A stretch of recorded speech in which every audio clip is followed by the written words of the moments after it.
Spirituality is a particular term which actually means dealing with intuition. In the theistic tradition, there is a notion of clinging into a word. A certain act is regarded as displeasing to divine principles. A certain act is regarded as pleasing for the divine whatever. In the tradition of non-theism, however, it is very direct that the case history are not particularly important. What is actually important is here and now. Here and now. Now is definitely now. We try to experience what is available there on the spot.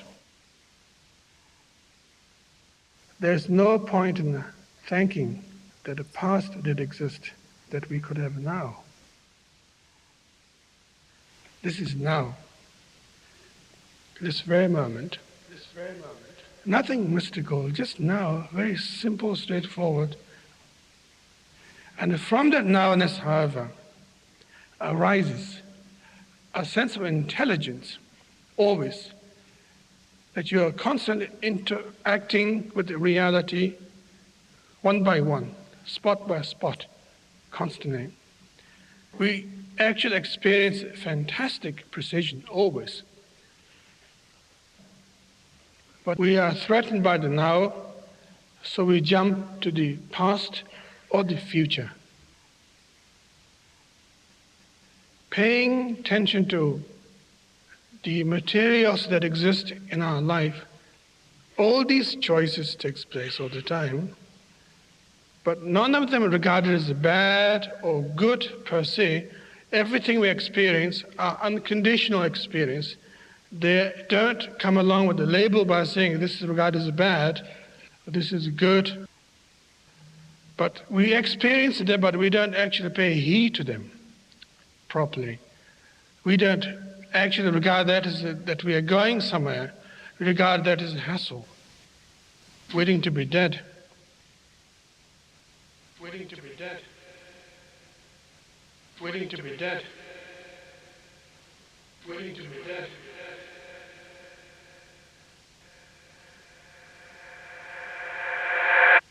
That's the problem. And that is not trusting the nowness properly, that what is actually experienced now possessed a lot of powerful things. It is so powerful that we can't face it. Therefore, we have to borrow from the past, invite future all the time.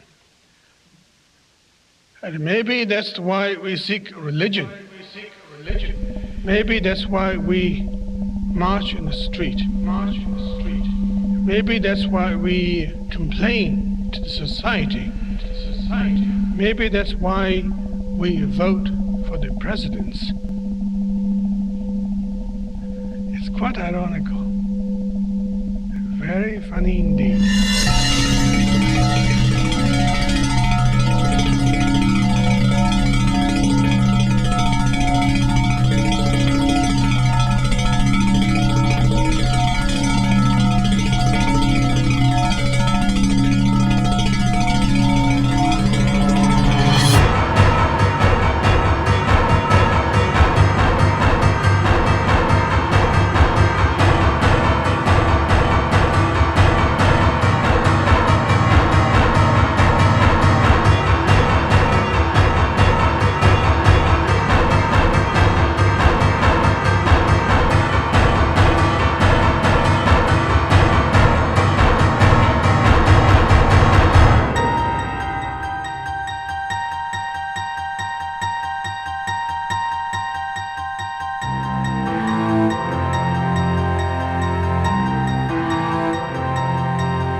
the more you begin to investigate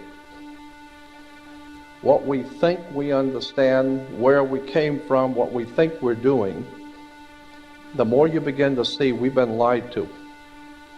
We've been lied to by every institution. What makes you think for 1 minute that the religious institution is the only one that's never been touched? The religious institutions of this world are at the bottom of the dirt. The religious institutions in this world are put there by the same people who gave you your government, your corrupt education, who set up your international banking cartels. We have been misled away from the true and divine presence in the universe that men have called God. I don't know what God is, but I know what he isn't. And unless and until you are prepared to look at the whole truth, and wherever it may go, whoever it may lead to, the more you educate yourself, the more you understand where things come from, the more obvious things become, and you begin to see lies everywhere. You have to know the truth and seek the truth, and the truth will set you free.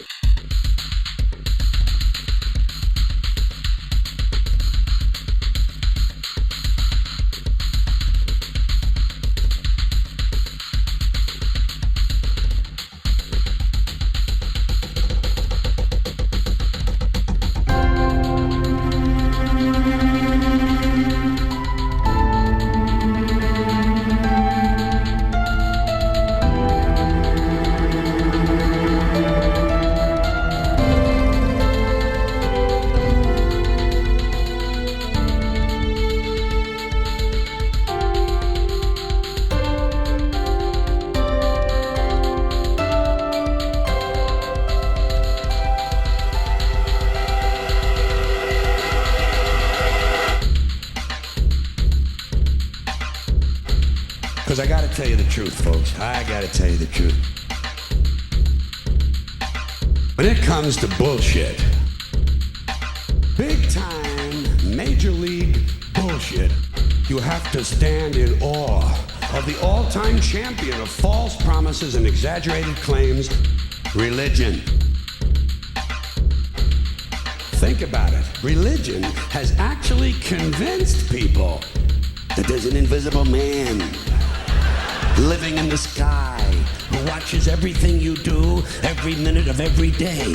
And the invisible man has a special list of 10 things he does not want you to do. And if you do any of these 10 things, he has a special place full of fire and smoke and burning and torture and anguish where he will send you to live and suffer and burn and choke and scream and cry forever and ever till the end of time. But he loves you.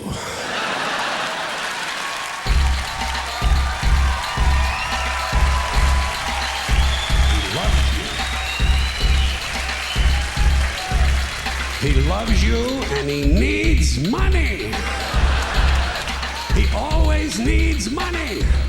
He's all powerful, all perfect, all knowing, and all wise. Somehow just can't handle money. Religion takes in billions of dollars, they pay no taxes, and they always need a little more.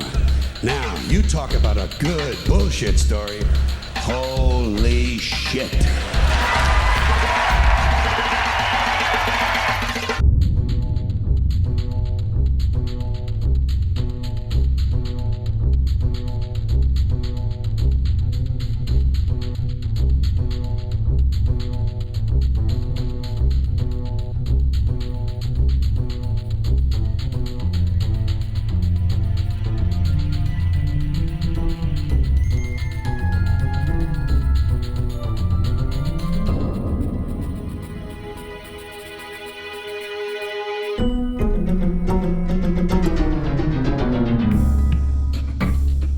This is the sun. As far back as 10,000 BC, history is abundant with carvings and writings reflecting people's respect and adoration for this object. And it is simple to understand why, as every morning the sun would rise, bringing vision, warmth, and security, saving man from the cold, blind, predator-filled darkness of night. Without it, the cultures understood the crops would not grow and life on the planet would not survive. These realities made the sun the most adored object of all time. Likewise, they were also very aware of the stars. The tracking of the stars allowed them to recognize and anticipate events which occurred over long periods of time, such as eclipses and full moons. They in turn cataloged celestial groups into what we know today as constellations. This is the cross of the zodiac, one of the oldest conceptual images in human history. It reflects the sun as it figuratively passes through the 12 major constellations over the course of a year.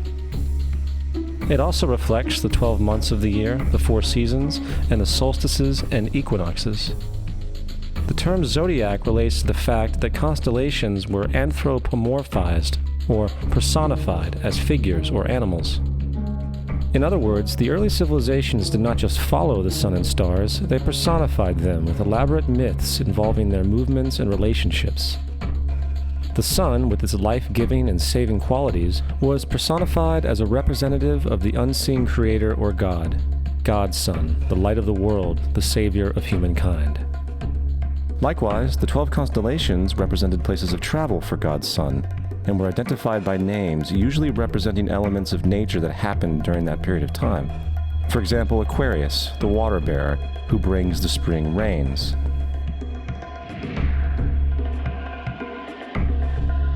This is Horus.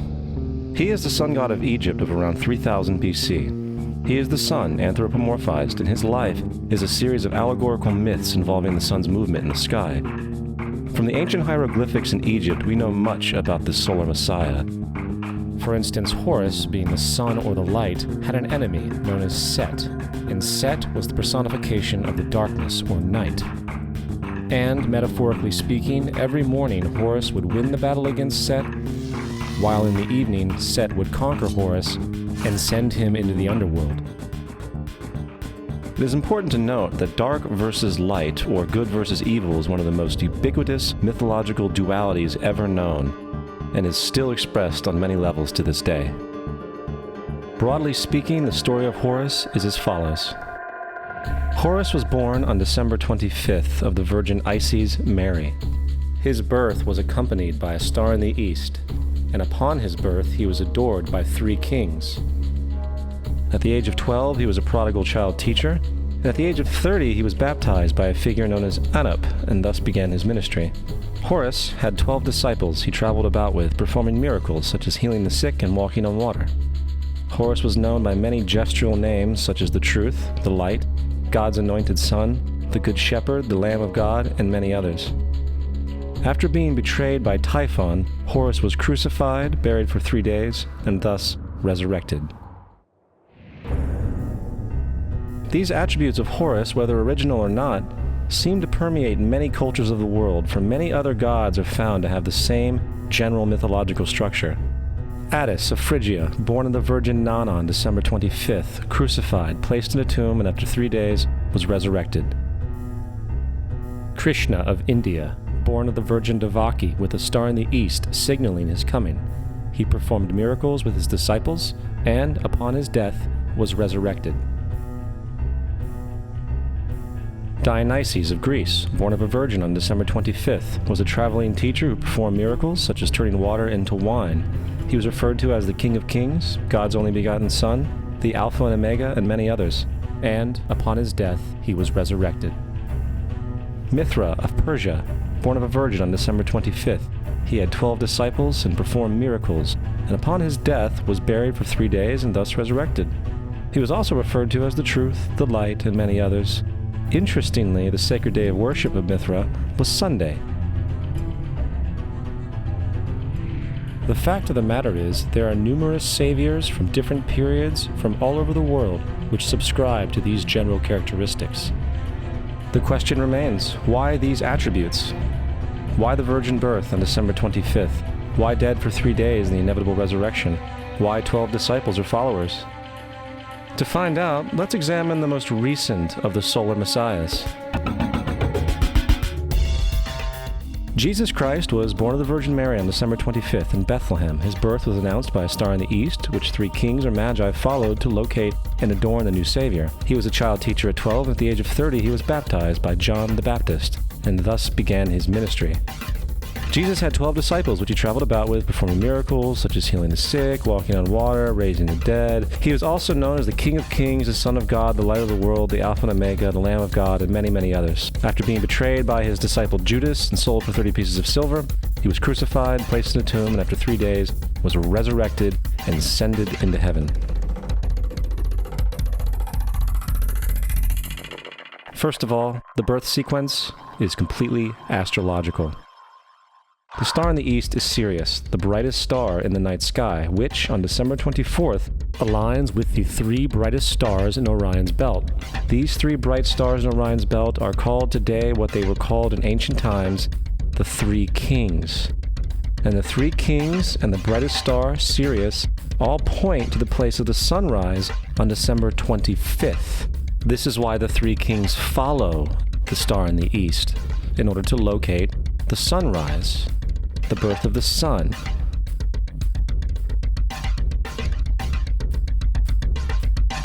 The Virgin Mary is the constellation Virgo, also known as Virgo the Virgin. Virgo in Latin means virgin. Virgo is also referred to as the house of bread, and the representation of Virgo is a virgin holding a sheaf of wheat. This house of bread and its symbol of wheat represents August and September, the time of harvest. In turn, Bethlehem, in fact, literally translates to house of bread. Bethlehem is thus a reference to the constellation Virgo, a place in the sky, not on Earth. There's another very interesting phenomenon that occurs around December 25th, or the winter solstice. From the summer solstice to the winter solstice, the days become shorter and colder. And from the perspective of the northern hemisphere, the sun appears to move south and get smaller and more scarce. The shortening of the days and the expiration of the crops when approaching the winter solstice symbolize the process of death to the ancients. It was the death of the sun. And by December 22nd, the sun's demise was fully realized, for the sun, having moved south continually for 6 months, makes it to its lowest point in the sky. Here a curious thing occurs. The sun stops moving south, at least perceivably, for 3 days. And during this 3-day pause, the sun resides in the vicinity of the Southern Cross, or Crux, constellation. And after this time, on December 25th, the sun moves 1 degree, this time north, foreshadowing longer days, warmth, and spring. And thus it was said, the sun died on the cross, was dead for 3 days, only to be resurrected or born again. This is why Jesus and numerous other sun gods share the crucifixion, 3-day death, and resurrection concept. It is the sun's transition period before it shifts its direction back into the northern hemisphere, bringing spring and thus salvation. However, they did not celebrate the resurrection of the sun until the spring equinox, or Easter. This is because at the spring equinox, the sun officially overpowers the evil darkness, as daytime thereafter becomes longer in duration than the night, and the revitalizing conditions of spring emerge. Now, probably the most obvious of all the astrological symbolism around Jesus regards the 12 disciples. They are simply the 12 constellations of the zodiac, which Jesus, being the sun, travels about with. In fact, the number 12 is replete throughout the Bible.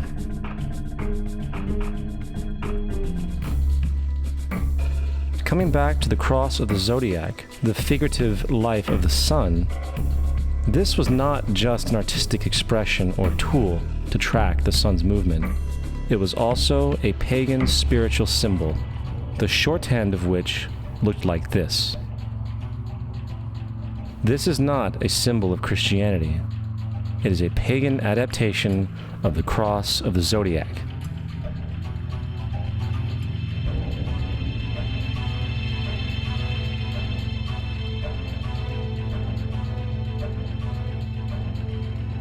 This is why Jesus in early occult art is always shown with his head on the cross, for Jesus is the Son of God, the light of the world.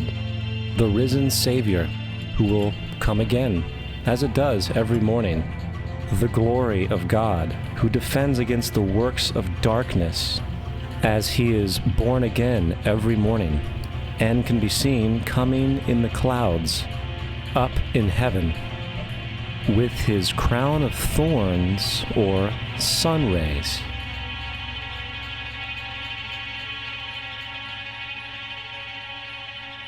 Now, of the many astronomical metaphors in the Bible, one of the most important has to do with the ages.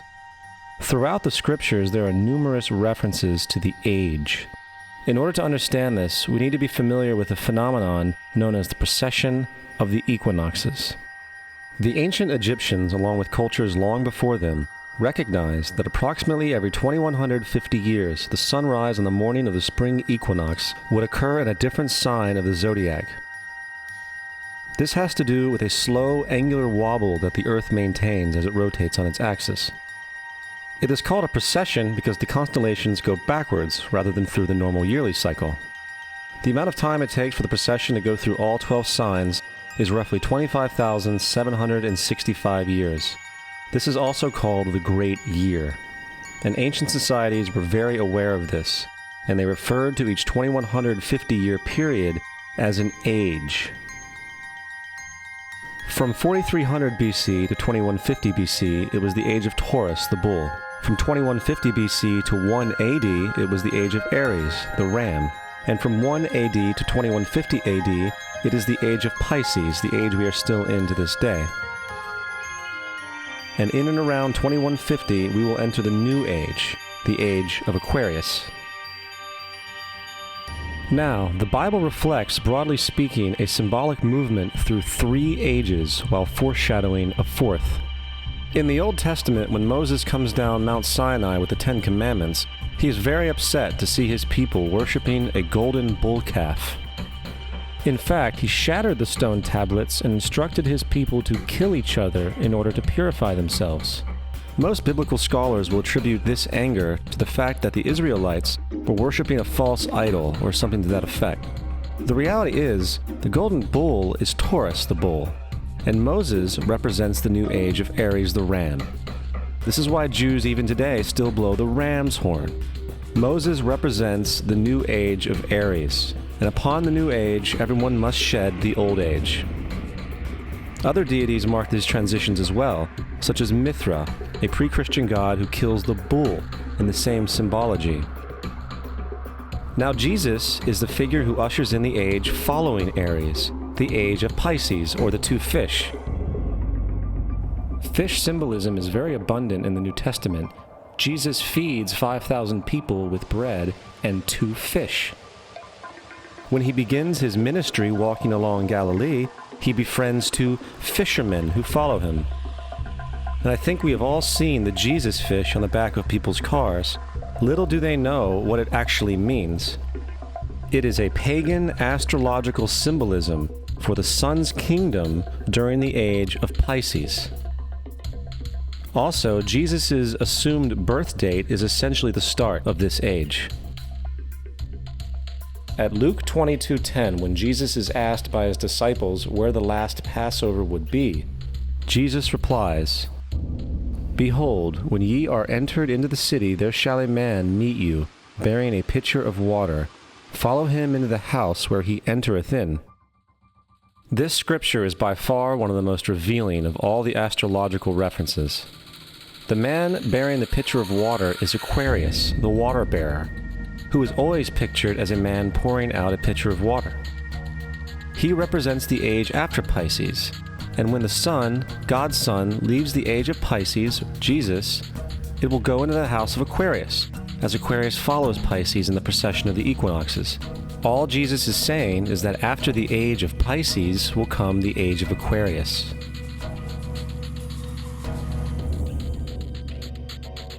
Now, we have all heard about the end times and the end of the world. The cartoonish depictions in the book of Revelation aside, the main source of this idea comes from Matthew 28:20, where Jesus says, "I will be with you even to the end of the world." However, in the King James Version, world is a mistranslation among many mistranslations. The actual word being used is eon, which means age.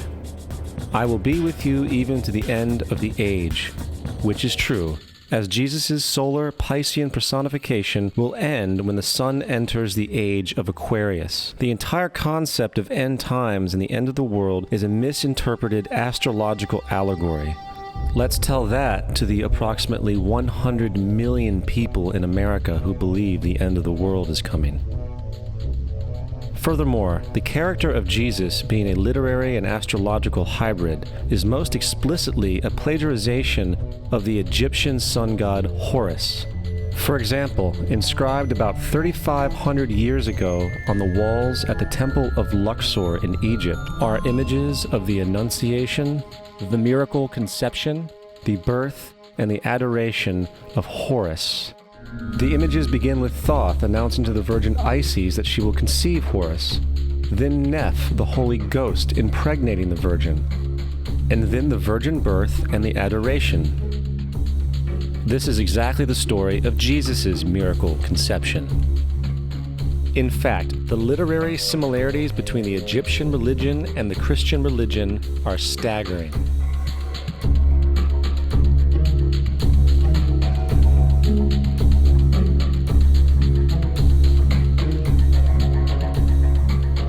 And the plagiarism is continuous. The story of Noah and Noah's Ark is taken directly from tradition. The concept of the Great Flood is ubiquitous throughout the ancient world, with over 200 cited claims in different periods and times. However, one need look no further for a pre-Christian source than the Epic of Gilgamesh, written in 2600 BC. This story talks of a great flood commanded by God, an ark with saved animals upon it, and even the release and return of a dove, all held in common with the biblical story, among many other similarities. And then there is the plagiarized story of Moses. Upon Moses' birth, it is said that he was placed in a reed basket and set adrift in a river in order to avoid infanticide. He was later rescued by a daughter of royalty and raised by her as a prince. This baby in a basket story was lifted directly from the myth of Sargon of Akkad of around 2250 BC. Sargon was born, placed in a reed basket in order to avoid infanticide, and set adrift in a river. He was in turn rescued and raised by Aki, a royal midwife. Furthermore, Moses is known as the lawgiver, the giver of the Ten Commandments, the Mosaic Law. However, the idea of a law being passed from God to a prophet up on a mountain is also a very old motif.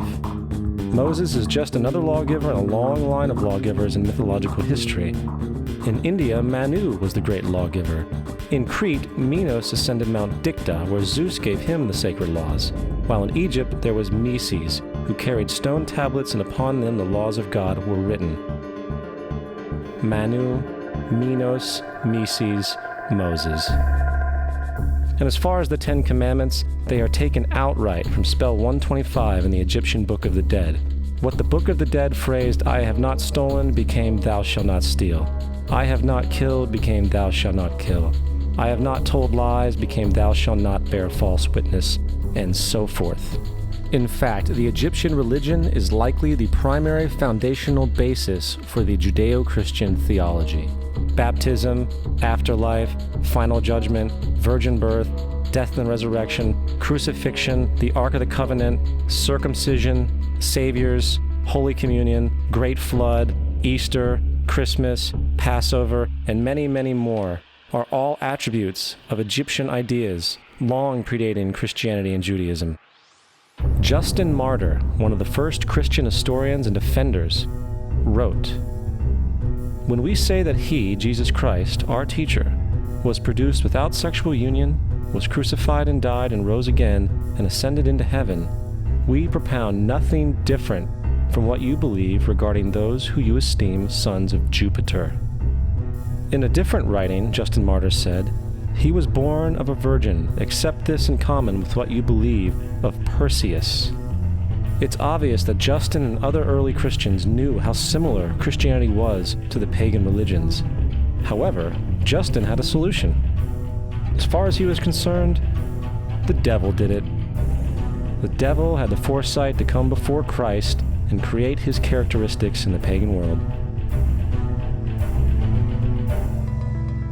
Fundamentalist Christianity, fascinating. These people actually believe the world is 12,000 years old.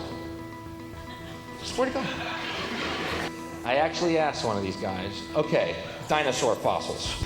He says, dinosaur fossils? God put those here to test our faith.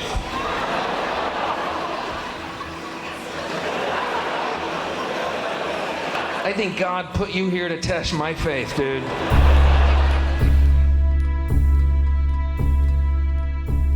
The Bible is nothing more than an astrotheological literary hybrid, just like nearly all religious myths before it. In fact, the aspect of transference of one character's attributes to a new character can be found within the book itself. In the Old Testament, there is the story of Joseph. Joseph was a prototype for Jesus. Joseph was born of a miracle birth. Jesus was born of a miracle birth. Joseph was of 12 brothers. Jesus had 12 disciples. Joseph was sold for 20 pieces of silver. Jesus was sold for 30 pieces of silver. Brother Judah suggests the sale of Joseph. Disciple Judas suggests the sale of Jesus. Joseph began his work at the age of 30. Jesus began his work at the age of 30. The parallels go on and on. Furthermore, is there any non-biblical historical evidence of any person living with the name Jesus, the son of Mary, who traveled about with 12 followers, healing people and the like? There are numerous historians who lived in and around the Mediterranean, either during or soon after the assumed life of Jesus. How many of these historians document this figure? Not one. However, to be fair, that doesn't mean defenders of the historical Jesus haven't claimed the contrary. 4 historians are typically referenced to justify Jesus' existence. Pliny the Younger, Suetonius, and Tacitus are the first 3. Each one of their entries consists of only a few sentences at best, and only referred to Christus or the Christ, which in fact is not a name but a title. It means the anointed one. The 4th source is Josephus, and this source has been proven to be a forgery for hundreds of years. Sadly, it is still cited as truth. You would think that a guy who rose from the dead and ascended into heaven for all eyes to see and performed the wealth of miracles acclaimed to him would have made it into the historical record. It didn't, because once the evidence is weighed, there are very high odds that the figure known as Jesus did not even exist.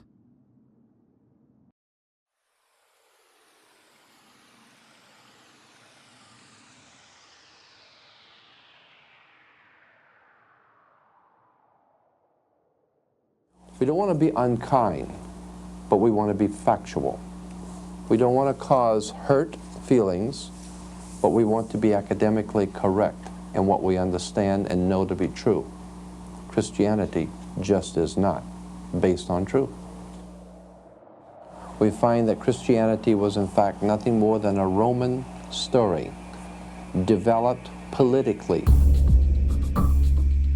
The reality is, Jesus was the solar deity of the Gnostic Christian sect, and like all other pagan gods, he was a mythical figure.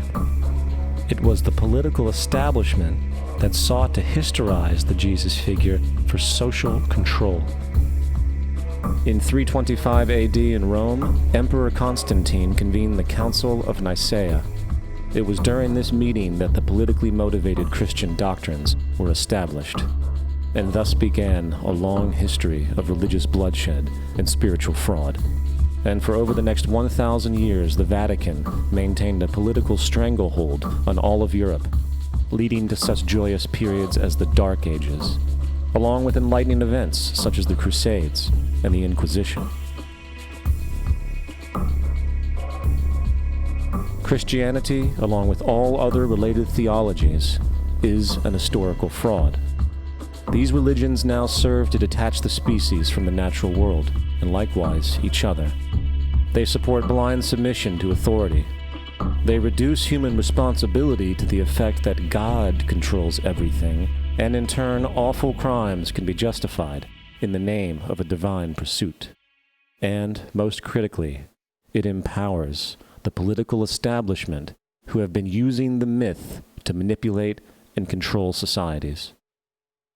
The religious myth is one of the most powerful devices ever created, and it serves as the psychological soil upon which other myths can flourish.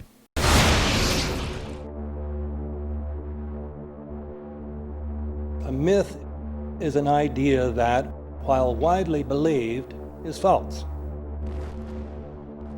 In a deeper sense, in the religious sense, a myth serves as an orienting and mobilizing story for a people.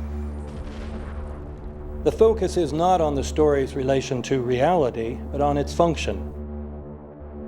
A story cannot function unless it is believed to be true in the community or the nation. It is not a matter of debate. If some people have the bad taste to raise the question of the truth of the sacred story, the keepers of the faith do not enter into debate with them. They ignore them or denounce them as blasphemers. It is wrong, blasphemous, and sinful for you to suggest, imply, or help other people come to the conclusion that the U.S. government killed 3,000 of its own citizens.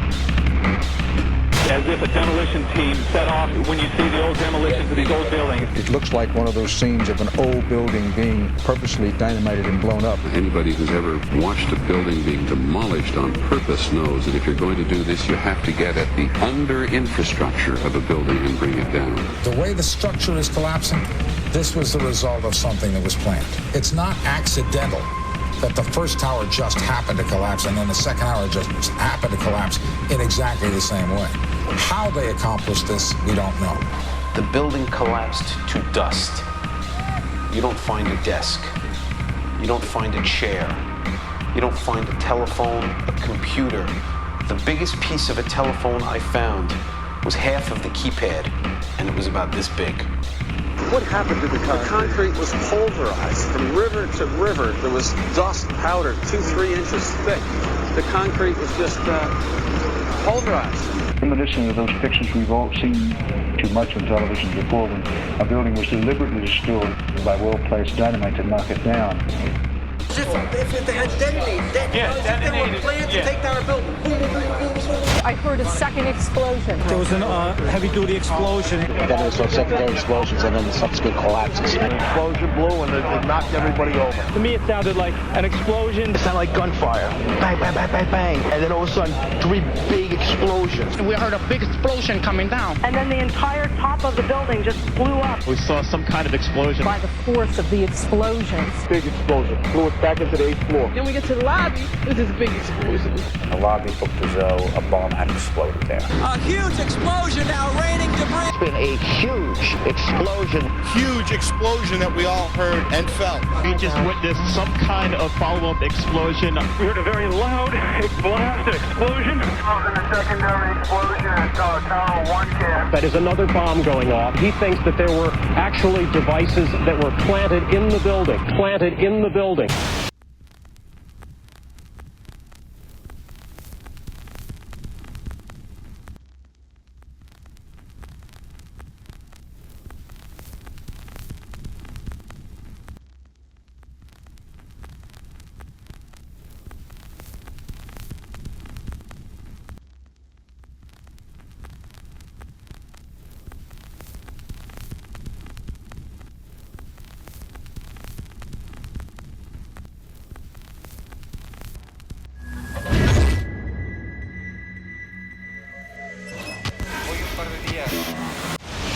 I don't think anybody could have predicted that they would try to use an airplane as a missile, a hijacked airplane as a missile. Nobody in our government, at least, and I don't think the prior government that could envision flying airplanes into buildings.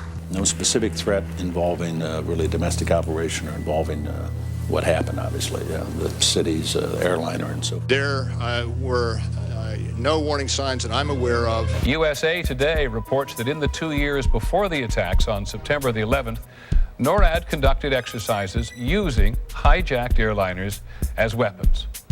And one target was the World Trade Center.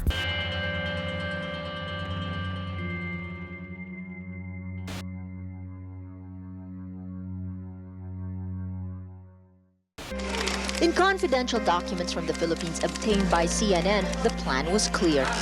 He will board any American commercial aircraft, control its cockpit, and dive it at the CIA headquarters. Other buildings targeted the Pentagon and the World Trade Center.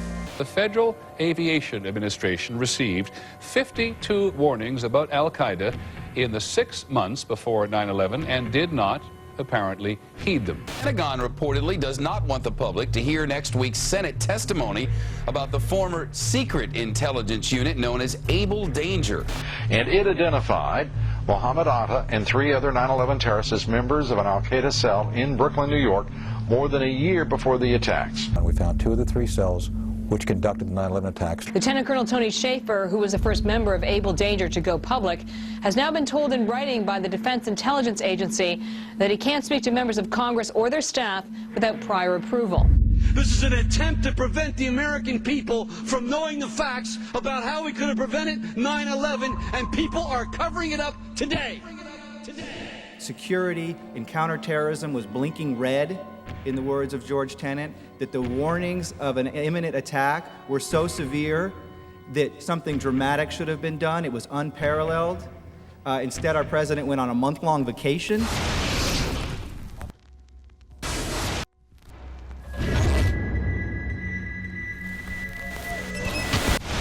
The head of Pakistani intelligence at the ISI, Mahmoud Ahmed, requested Omar Sheikh to wire $100,000 to Mohammed Atta, who was the lead hijacker.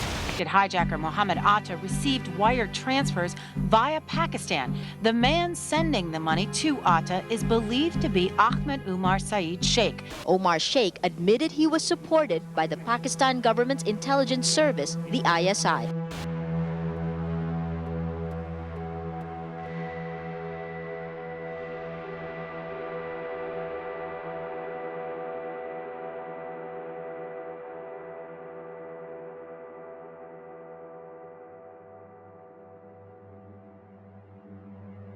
As hard as this is to believe that 2 of the alleged terrorists involved in what happened on Tuesday may have attended schools run by the U.S. military. Evidence was also apparently planted.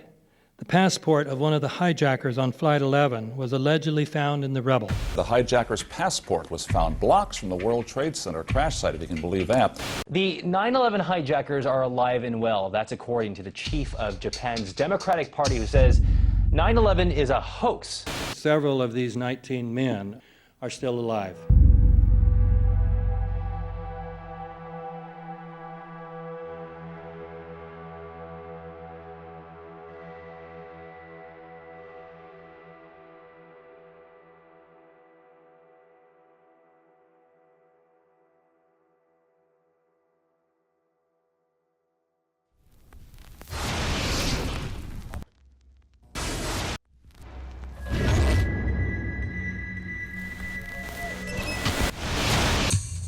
Of course we're after Saddam Hussein, bin Laden. He's In the early 1980s, bin Laden worked with operatives from U.S. intelligence, the Pakistani military, and Arab states. January 2001, the Bush administration orders the FBI and intelligence agencies to back off investigations involving the bin Laden family, including 2 of Osama bin Laden's relatives, who were living, guess where, in Falls Church, Virginia, right next to CIA headquarters. When he was already America's most wanted criminal, he reportedly spent 2 weeks in the American hospital in Dubai, was treated by an American doctor, and visited by the local CIA agent.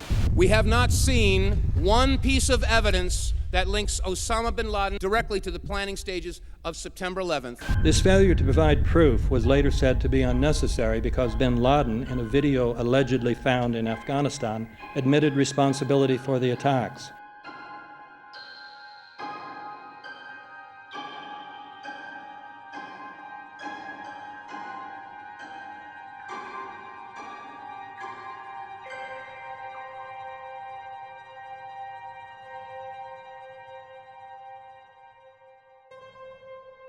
In 1976, Osama's older brother Salim bin Laden hired a man in Texas by the name of Jim Bath to handle all the investments in the United States for the bin Laden family. Jim Bath also happens to be a personal, almost lifelong friend and former Air National Guard pilot with George W. Bush.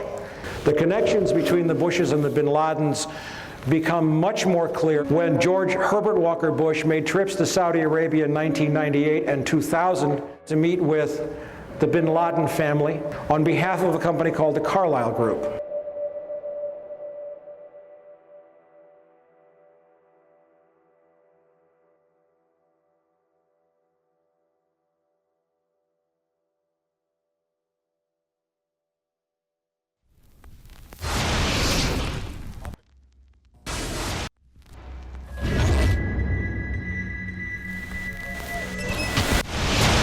How could anyone fly a 60-ton, 125-foot wide, 44-foot tall plane through this obstacle course? The aircraft, before striking the Pentagon, reportedly executed a 270-degree downward spiral, and yet Hani Hanjour was known as a terrible pilot who could not safely fly even a small plane.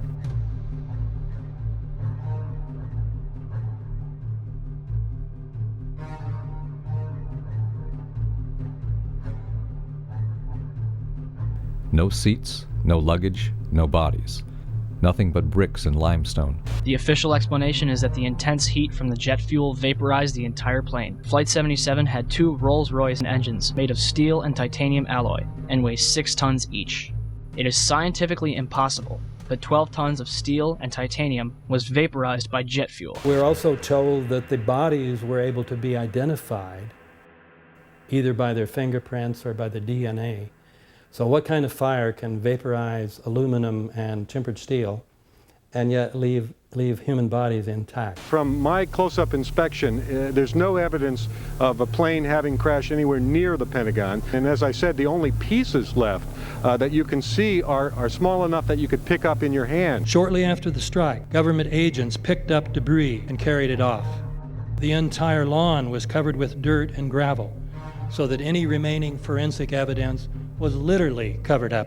The videos from security cameras, which would show what really hit the Pentagon, were immediately confiscated by agents of the FBI, and the Department of Justice has to this day refused to release them. If these videos would prove that the Pentagon was really hit by a 757, most of us would assume the government would release them.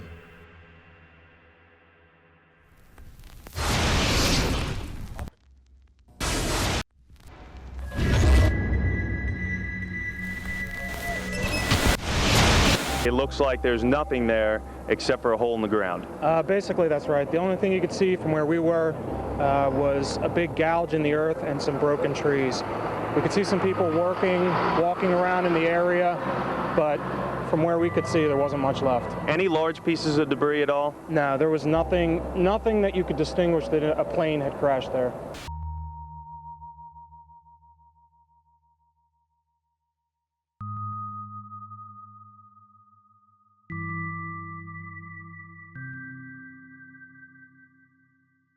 The FBI and the state police here have confirmed that they have cordoned off a second area about 6 to 8 miles away from the crater here. This is apparently another debris site.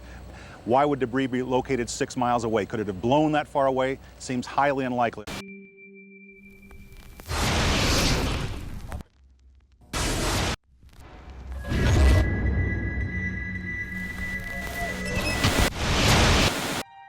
Pancake theory. according to which the fires, while not melting the steel, heated it up sufficiently to cause the floors weakened by the airplane strikes to break loose from the steel columns, and this started a chain reaction. So you would expect then from that theory, which is the official theory, to see a whole stack of floors piled up on top of each other and then a spindle of core columns standing too. The core of each of the twin towers consisted of 47 massive steel columns. If the floors had broken loose from them, these columns would have still been sticking up into the air 1,000 feet. The plane did not cut all those core columns. We designed the buildings to take the impact of the Boeing 707 hitting the building at any location. The building probably could sustain multiple impacts of jetliners. That the plane flew straight into the building. Through him, right. Yeah. So you're saying that the building was actually designed to cope with a hole like that and still survive? Yeah, it was. If you had dropped, say, a billiard ball from the top of the World Trade Center, 110 floors up there, it would have taken 8 to 10 seconds to hit the ground, encountering no resistance whatsoever. The Twin Towers came down in nearly free fall speed. 200,000 tons of steel shatters and explodes outwards over 500 feet. This means that floors shattered at an average rate of about 10 floors per second.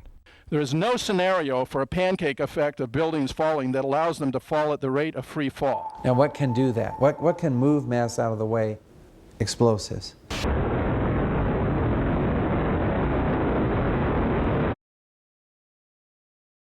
"47 huge steel columns going up the core. They're interconnected. How do you get them to fail simultaneously so the core disappears? It looks like those core columns were cut. The way we do this is by cutting the beam at an angle.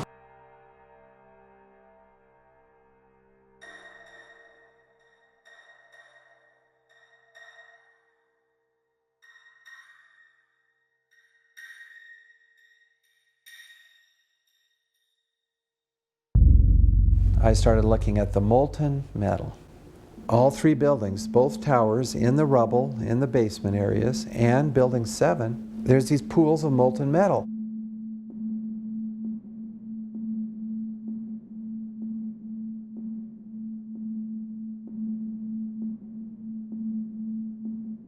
You'd get down below and you'd see molten steel running down the channel rails. Like you're in a foundry. Like lava. The molten steel was found 3, 4, and 5 weeks later, when the rubble was being removed. He said that molten steel was also found underneath World Trade Center 7. So I'm looking through the official reports. What do they say about the molten metal? They say nothing. Now, wait a minute. This is important evidence. So where'd that come from? Thermite is so hot that it'll just cut through steel, through structural steel, for example, like a knife through butter. The products are molten iron and aluminum oxide, which goes off primarily as a dust. You know those enormous dust clouds? You can imagine when you assemble these chemicals on a large scale. So, Professor Niels Harrit, you examined the rubble that came from the World Trade Center. What did you find in it? Well, in there we find remains of what we characterize as a thermitic material. And this is a very energetic material which can be used either for melting iron or it can be designed as an explosive.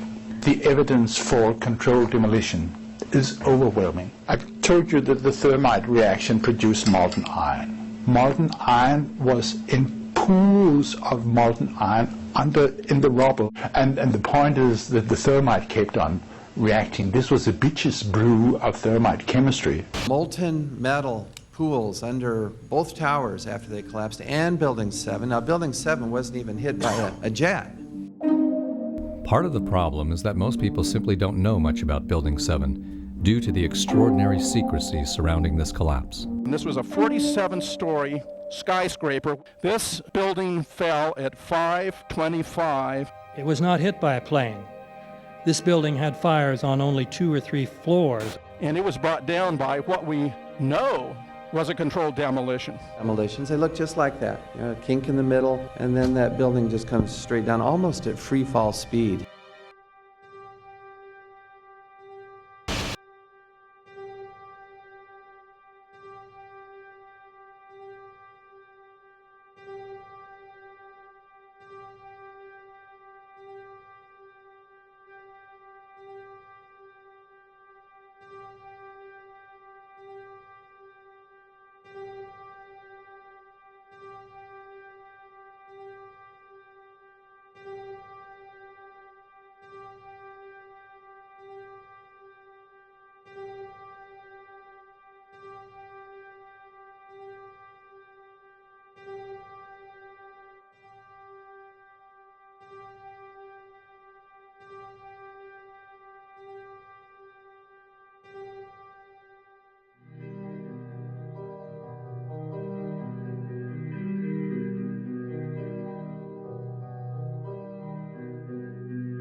Our office was on the B1 level. As I was talking to a supervisor at 8:46, and all of a sudden we hear, boom! An explosion so hard that pushed us upwards. And it came from the basement between the B2 level and the B3 level. And when I went to verbalize, we hear, boom! The impact of the plane on the top. It would appear, Jim, as if there's more smoke coming from the ground. I was down in the basement, came down, all of a sudden the elevator blew up. And as we were coming out, we passed the lobby, there was no lobby. So I believe the bomb hit the lobby first, and a couple of seconds then the first plane hit. As I'm walking by the main freight corridor building in the corridor, that's when I got blown. I mean, the impact of the explosion threw me to the floor, and that's when everything started happening. All of a sudden, a big impact happened again. And all the ceiling tile was falling down, the light fixtures were falling. You know, you got to go clear across the whole from 1 to 2 World Trade Center. And then all of a sudden it happened all over again. Something else hit us to the floor. Right in the basement, you felt it. Walls were caving in, everything that was going on. I mean, I know of people that got killed in the basement. I know of people that got broken legs in the basement. People that got reconstructive surgery because the walls hit them in the face.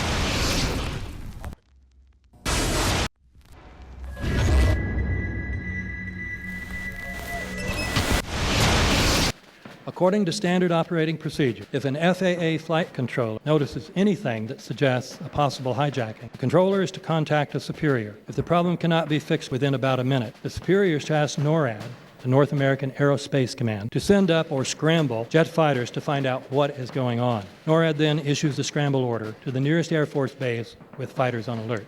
But although interceptions usually occur within 10 or so minutes, in this case, 80 or so minutes had elapsed before fighters were even airborne. It's a mind-bending anomaly. Not a single U.S. Air Force interceptor turns a wheel until it's too late. There are no jets at all. What if they were so confused and had been so deliberately confused that they couldn't respond? The reason that they didn't know where to go was because a number of conflicting and overlapping war game exercises were taking place. It involved the insertion of false radar blips onto radar screens in the Northeast Air Defense Sector. Center Team U, we have a problem here. We have a hijacked aircraft headed towards New York. We need someone to scramble some F-16s or something up there to help us out. Is this real world or exercise? Is this real world or exercise? There was another exercise, Vigilant Warrior, which was in fact, according to a NORAD source, a live-fly hijack drill being conducted at the same time. With only 8 available fighter aircraft, and they have to be dispatched in pairs, they were dealing with as many as 22 possible hijacks on the day of 9/11, and they couldn't separate the war game exercises from the actual hijacks.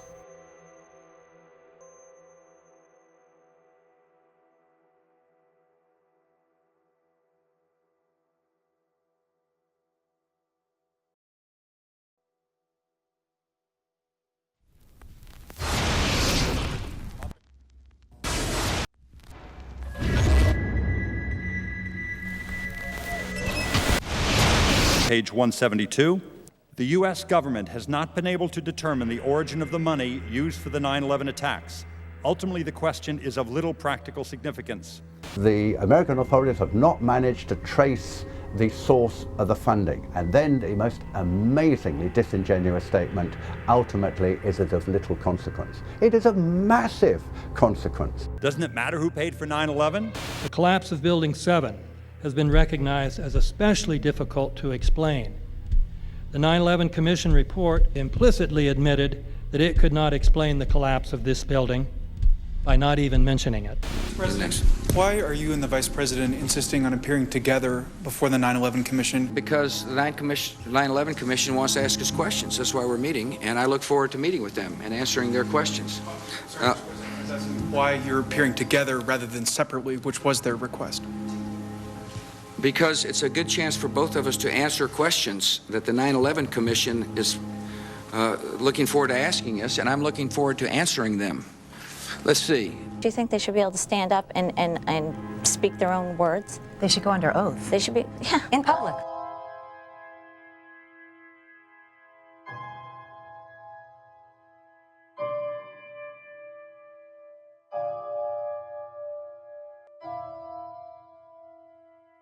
Don't you think that the families deserve to have a transcript or to be able to see what you Adam, said? you asked me that question yesterday. For an I got answer the today. same answer, yeah. The final report was a unanimous report. That means that if there was a single commissioner who had any objection about anything, that fact would be dropped from the report.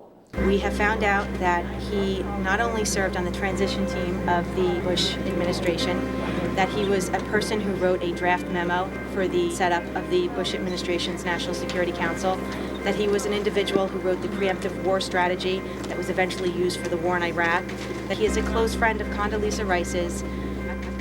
We want him to resign. There is literally nothing in the 9/11 report that the Bush administration did not approve of.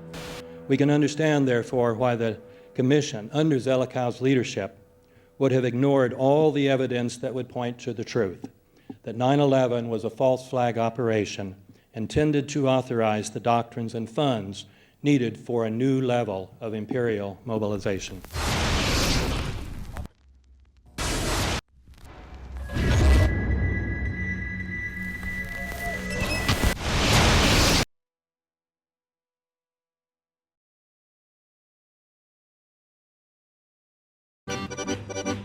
Armed with knives, armed with chemical, biological, nuclear weapons. Fanatics, terrorists, September 11th. September 11th, killers, September 11th, terrorists. Terrorists of Al-Qaeda, terrorists, nuclear weapons, terrorists. 9/11, terror, terrorist, evil. September 11th, September 11th. The terrorists, war and danger. September 11th, terrorism, global terrorism, terrorism, terrorists. Terrorists, terrorists, terrorists, terrorists, the terror. Terrorists, terrorist, terrorism. September 11th, global terrorism, terrorists. Terrorism. September 11th, world terrorism, terrorism. September 11th, global terrorism. September the 11th, terror. Weapons of mass destruction. September the 11th, terrorists. The evil terrorists, no.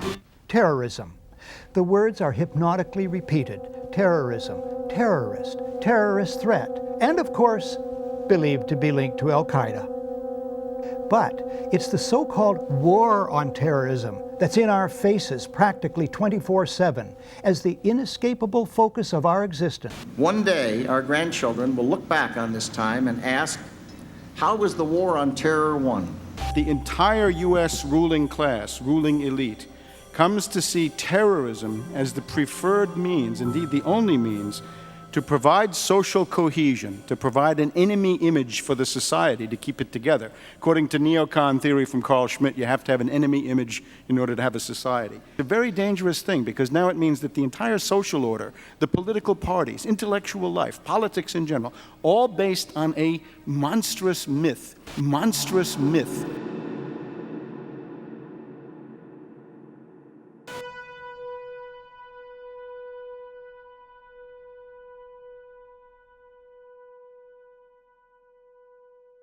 Look, the CIA has done in this country, what they've done to us is unbelievable. Look at the terrorist acts that have occurred. The CIA behind most, if not all of them. We had the Marine barracks. We had our embassy in Kenya. We had Pan Am 103. We had the USS Cole. We had Oklahoma City. We had the World Trade Center in 1993. That helped the terrorists blow up the World Trade Center the first time. They built the bomb. They got the driver's license. The informant, the informant, a fellow named Salam, a 43-year-old former Egyptian army officer, he was given the assignment to put the bomb together. And he went to his supervisor, his FBI supervisor, and said, we're going to put a dummy bomb in here, right? And the FBI supervisor said, no, we're going to put a real bomb. FBI agents might have been able to prevent last February's deadly explosion at New York's World Trade Center. They discussed secretly substituting harmless powder for the explosives, but they didn't, according to the FBI's own informant, Imad Salem.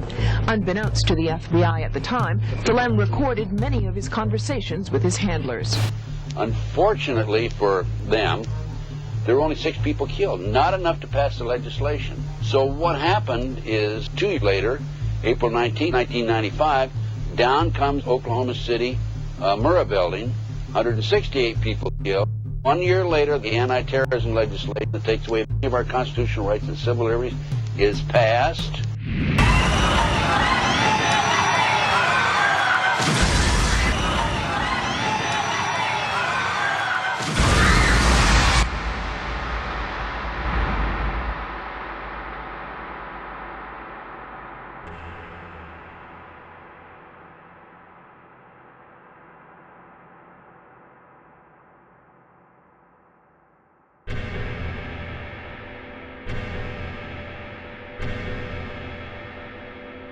because at 9:30 this morning we were actually running an exercise for over a company of 1,000 people in London based on simultaneous bombs going off precisely at the railway stations that happened this morning. So I still have the hairs on the back of my neck standing upright. To get this quite straight, you were running an exercise to see how you would cope with this, and it happened while you were running the exercise? Precisely.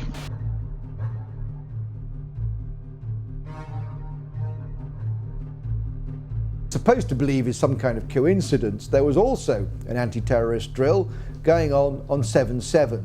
And again, just like 9/11, they were talking about attacks on the same targets, the same kind of tube stations, and exactly the same time as the actual attack happened, providing some kind of cover for what must be operations orchestrated in some way by the state.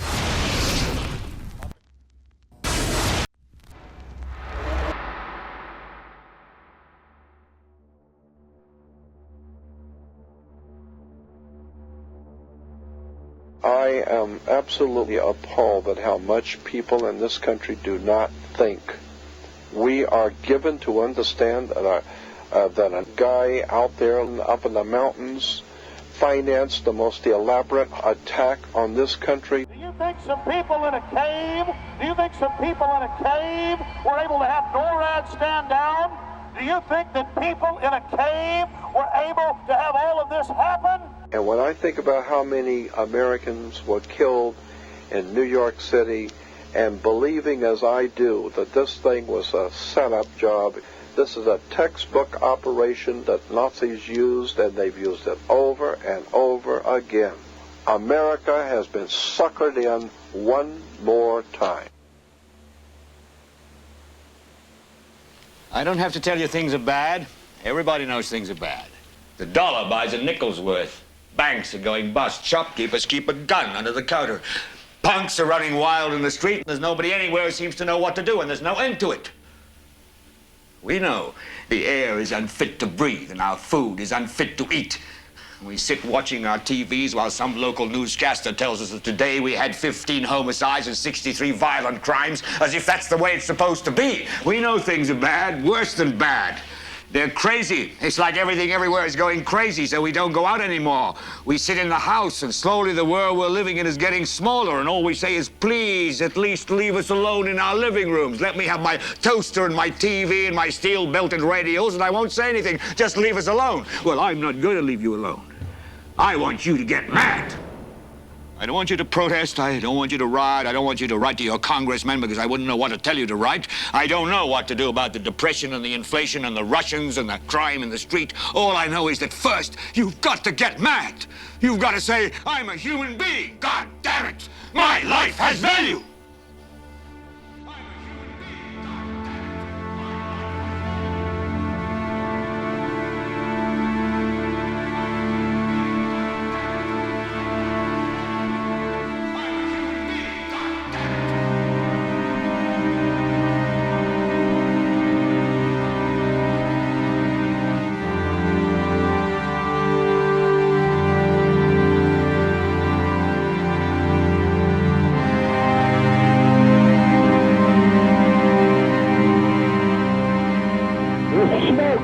There, 105, 2 power.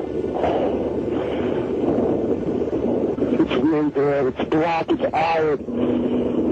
My wife thinks I'm all right. I called her and said I was leaving the building. I was fine. I'm banged. It's the 3 of us. 2 broken windows. Oh, God! Ah!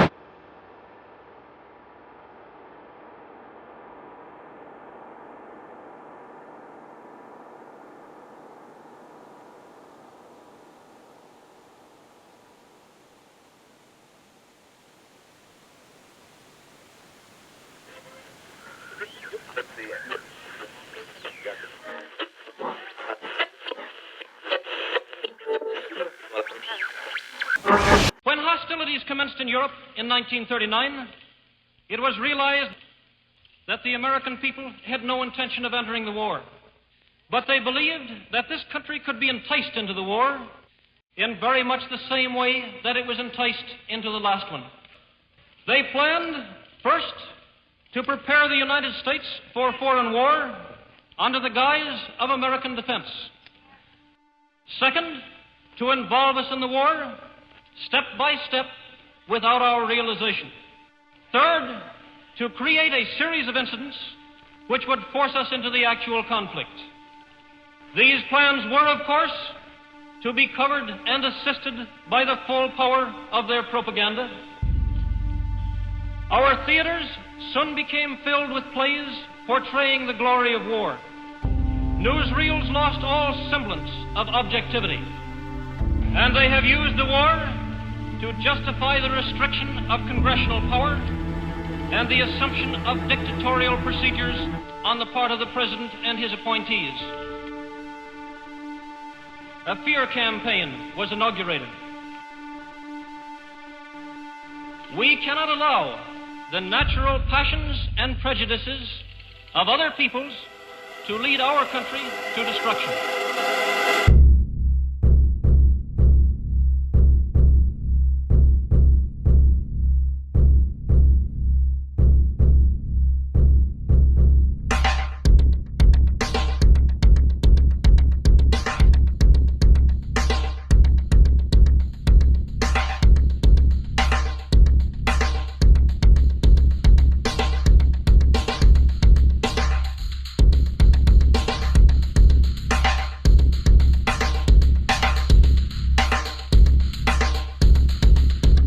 (1775). The American Revolutionary War began as the American colonies sought to detach from England and its oppressive monarchy.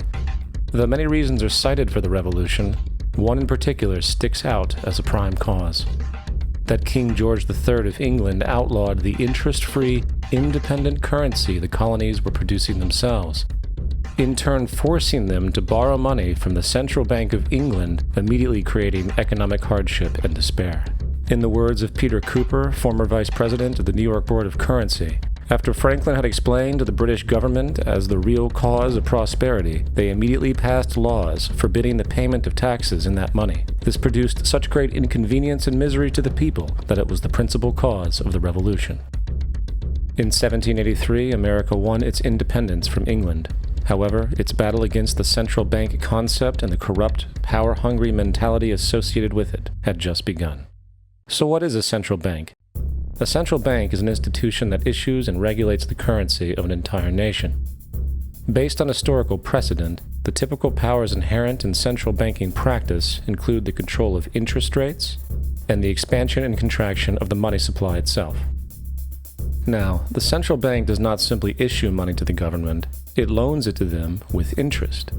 Then, through the mechanisms of increasing and decreasing the supply of money, the central bank essentially regulates the value of the currency issued. It is critical to understand that the entire structure of this system could only produce one thing in the long run: debt. It doesn't take a lot of ingenuity to figure this scam out. For every single dollar produced by both the central bank and its regulated commercial banks is loaned at interest. That means every dollar produced is actually the dollar plus a certain percentage of debt based on that dollar. And since the banking system has the monopoly of the production of the currency, and they loan each dollar out with an immediate debt attached to it, where does the money to pay for the debt come from? It can only come from the banks again, which means the banking system has to perpetually increase its money supply to temporarily cover the outstanding debt created, which, in turn, since that new money is loaned out at interest as well, creates even more debt.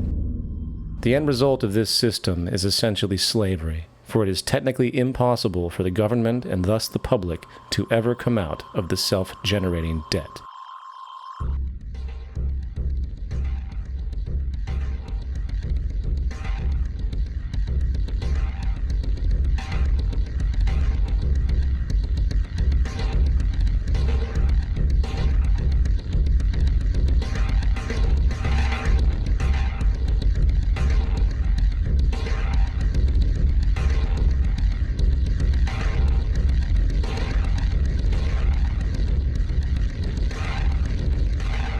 By the early 20th century, the U.S. had already implemented and removed a few central banking systems, which were maneuvered into place by ruthless banking interests.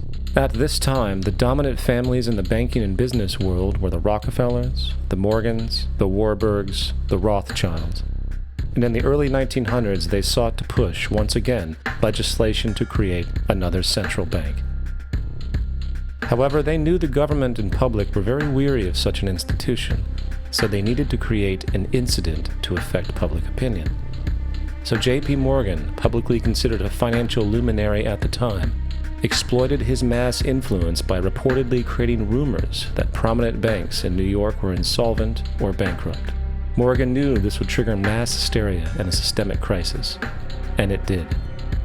The public, in fear of losing their deposits, immediately began mass withdrawals. Consequently, the banks were forced to call in their loans, causing the recipients to sell their property, and thus a spiral of bankruptcies, repossessions, and turmoil emerged. Putting the pieces together years later, Congressman Charles Lindbergh wrote, "The King bankers put in motion in 1907 a great scheme. They had gambled and speculated on Wall Street until so many watered stocks and bonds had been manufactured. The King bankers knew the condition and informed the favorite of their friends what was to come. There was to be a panic in the fall of 1907, and it would be advertised as the result of our bad banking and currency laws." The Panic of 1907 led to a congressional investigation headed by Senator Nelson Aldrich, who had intimate ties to the financial powers and later became part of the Rockefeller family through marriage. The commission led by Aldrich recommended a central bank should be implemented so a panic like 1907 could never happen again. This was the spark that the bankers needed to initiate their plan. And in 1910, a secret meeting was held at a J.P. Morgan estate on Jekyll Island off the coast of Georgia. It was there that the central banking bill called the Federal Reserve Act was written. This legislation was written by bankers, not lawmakers. This meeting was so secretive, so concealed from government and public knowledge, that most of the figures who attended disguised their names when en route to the island. And after this bill was constructed, it was then handed over to their political frontman, Senator Nelson Aldrich, to push through Congress. And in 1913, with heavy political sponsorship by the bankers, Woodrow Wilson became president, having already agreed to sign the Federal Reserve Act in exchange for campaign support. And a few days before Christmas, when much of Congress was at home with their families, the Federal Reserve Act was voted in, and Wilson in turn made it law. The night before its passage, Congressman Charles Lindbergh pleaded, "This act establishes the most gigantic trust on earth. When the President signs this act, the invisible government by the money power will be legalized." Now, the public was told that the Federal Reserve System was an economic stabilizer, and inflation and economic crises were a thing of the past. Well, as history has shown, nothing was further from the truth.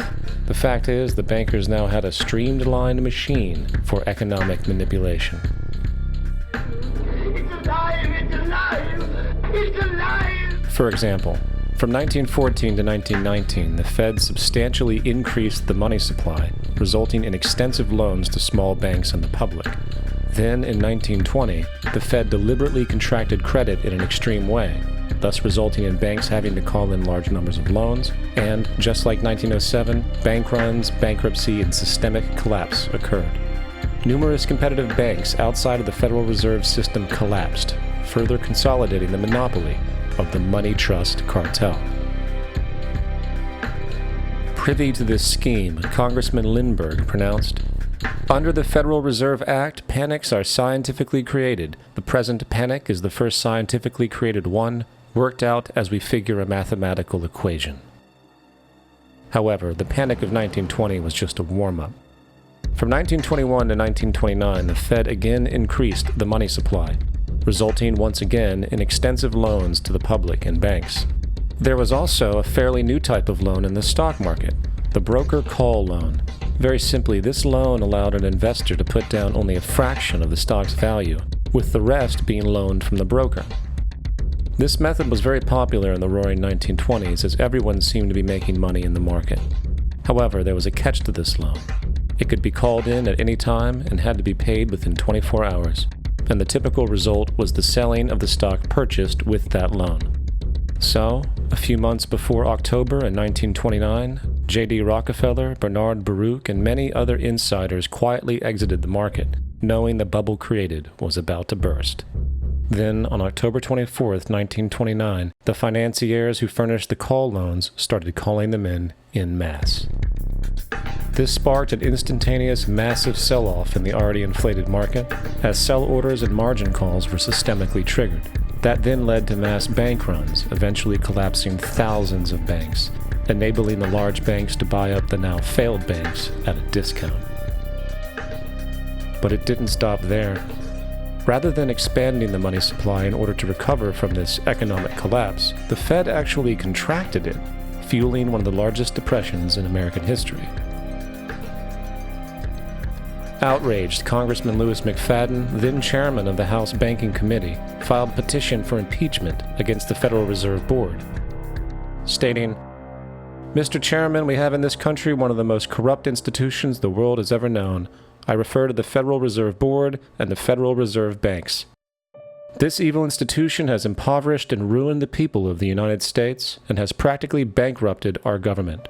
It has done this through the defects of the law under which it operates, through the maladministration of that law by the Federal Reserve Board, and through the corrupt practices of the moneyed vultures who control it." Now, having reduced the society to squalor, it was then decided that the gold standard should be removed. In order to do this, they needed to acquire the remaining gold in the system. So, under the pretense of helping to end the Depression, came the 1933 gold seizure. Under the threat of imprisonment for 10 years, everyone in America was required to turn in all gold bullion to the Treasury, essentially robbing the public of what little wealth they had left. And at the end of 1933, the gold standard was abolished. If you look at a dollar bill before 1933, it says it is redeemable in gold. If you look at the dollar bill today, it says it is legal tender, which means it is backed by absolutely nothing. The only thing that gives our money value is the public faith and how much of it is in circulation. Therefore, the power to regulate the money supply is also the power to regulate its value, which is also the power to manipulate and control entire economies.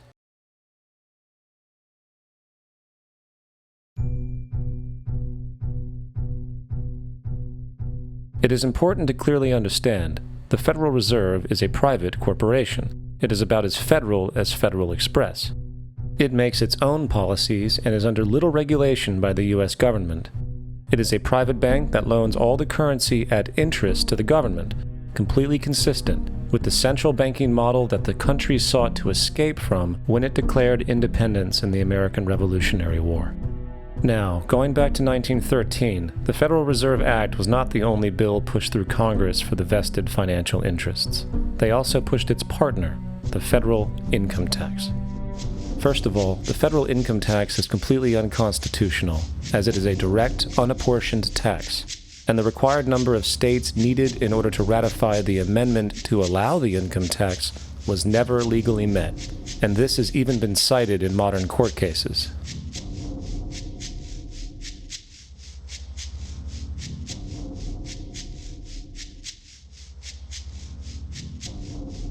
Second, at the present day, roughly 25% of the average worker's income is taken from them via this tax. That means you work 3 months out of the year to fulfill this tax obligation. And where does that money go?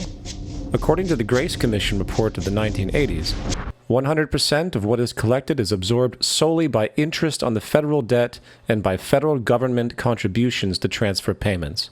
In other words, all individual income tax revenues are gone before 1 nickel is spent on the services which taxpayers expect from their government. Today, the money Americans make working 3 months out of the year goes almost entirely to the interest fees charged for the debt-based fiat currency. The fact is, the federal income tax exists to feed the Federal Reserve, federal government money machine, making sure the interest payments are always there. And third, even with the government claim as to the legality of the income tax, there is still evidently no statute, no law in existence that requires you to pay this tax. I really expected that, of course, there's a law that you can point to in the law book, the code, that requires you to file a tax return. Of course there is. I was at that point where I couldn't find the statute that clearly made a person liable, at least not me and most people I know. And I had no choice in my mind except to resign. Based on the research that I did throughout the year 2000 and that I'm still doing, I have not found that law. I've asked Congress, we've asked a lot of people in the IRS commissioners, helpers. They can't answer, because if they answer, the American people are going to know that this whole thing is a fraud. I haven't filed an federal income tax return since I left. I have not filed a tax return since 1999. Now, the control of the economy and the manipulation of society for the vested financial powers is only a part of the game being played. Another level is the business of war. Since the inception of the Federal Reserve in 1913, a number of large and small wars have commenced. The three most pronounced might be World War I, World War II, and Vietnam. World War I. In 1914, European wars broke out centered around England and Germany. The American public wanted nothing to do with the war. In turn, President Woodrow Wilson publicly declared neutrality. However, under the surface, evidence now shows that the financial powers behind the administration were looking for any excuse it could to enter it. It is important to understand that one of the most lucrative things that can happen for the bankers is war, for it forces the country to borrow even more money at interest, not to mention the profits generated through the financing of military production. In the words of two-time Congressional Medal of Honor winner Smedley D. Butler, war is a racket. It always has been. It is possibly the oldest, easily the most profitable, surely the most vicious. It is the only one international in scope, and it is the only one in which the profits are reckoned in dollars and the losses in lives. Woodrow Wilson's top advisor and mentor was Colonel Edward House, a man found to have intimate connections with the financial interests of the time. In a conversation with Colonel House, Wilson's advisor, and Sir Edward Grey, the Foreign Secretary of England, regarding America and the war, Grey inquired, "What will America do if Germans sink an ocean liner with American passengers on board?" House responded, "I believe that a flame of indignation would sweep the United States, and that by itself would be sufficient to carry us into war." So, on May 7, 1915, a ship called the Lusitania was sent where German military vessels were known to be. And, as likely expected, German U-boats torpedoed the ship, exploding stored munitions, killing 1,200 people. To further understand the obvious anticipation of this setup, the German embassy actually put advertisements in the New York Times telling people that if they boarded the Lusitania, they did so at their own risk, as such a ship sailing from America to England through the war zone would be liable to destruction. In turn, and as anticipated, the sinking of the Lusitania caused a wave of anger among the American population, and America entered the war a short time after. Major General Smedley D. Butler summarizes the monetary reality of World War I.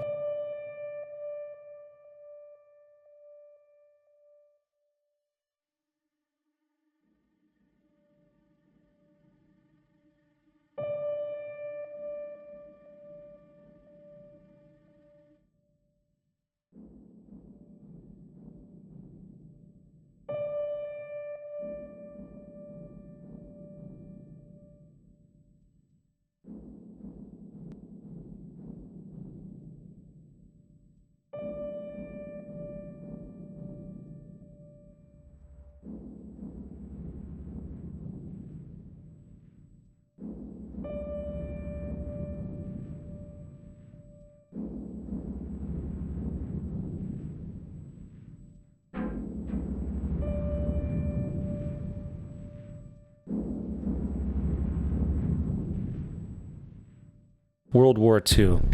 On December 7, 1941, Japan attacked the American fleet at Pearl Harbor, triggering U.S. entry into that war. President Franklin D. Roosevelt declared the attack was a day that will live in infamy.